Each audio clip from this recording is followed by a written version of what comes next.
کہہ دو کہ اللہ جسے چاہتا ہے گمراہ کرتا ہے، اور جو اس کی طرف رجوع ہوتا ہے اس کو اپنی طرف کا رستہ دکھاتا ہے، یعنی ان کو جو ایمان لاتے اور جن کے دل اللہ کی یاد سے آرام پاتے ہیں ان کو۔ اور سن رکھو کہ اللہ کی یاد سے ہی دل آرام پاتے ہیں۔ جو لوگ ایمان لائے اور عمل نیک کیے ان کے لیے خوشحالی اور عمدہ ٹھکانہ ہے۔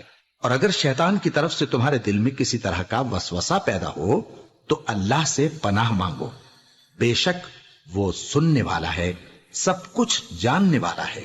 جو لوگ پرہیزگار ہیں جب ان کو شیطان کی طرف سے کوئی وسوسہ پیدا ہوتا ہے تو چونک پڑتے ہیں اور دل کی آنکھیں کھول کر دیکھنے لگتے ہیں، اور جب قرآن پڑھا جائے تو توجہ سے سنا کرو اور خاموش رہا کرو تاکہ تم پر رحم کیا جائے، اور اپنے پروردگار کو دل ہی دل میں عاجزی اور خوف سے اور پست آواز سے صبح و شام یاد کرتے رہو، اور دیکھنا غافل نہ ہونا۔ پھر جب تم یہ نماز تمام کر چکو تو کھڑے اور بیٹھے اور لیٹے ہر حالت میں اللہ کو یاد کرو۔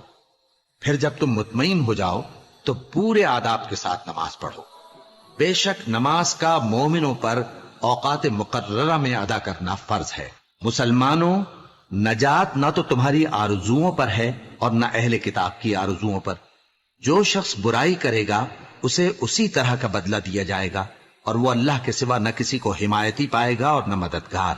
اور جو کوئی رحمان کی یاد سے آنکھیں بند کر لے یعنی تغافل کرے، ہم اس پر ایک شیطان مقرر کر دیتے ہیں تو وہ اس کا ساتھی ہو جاتا ہے، اور یہ شیطان ان کو رستے سے روکتے رہتے ہیں اور وہ سمجھتے ہیں کہ وہ سیدھے رستے پر ہیں، یہاں تک کہ جب وہ ہمارے پاس آئے گا تو اس شیطان سے کہے گا کہ کاش مجھ میں اور تجھ میں مشرق و مغرب کا فاصلہ ہوتا، تو برا ساتھی ہے۔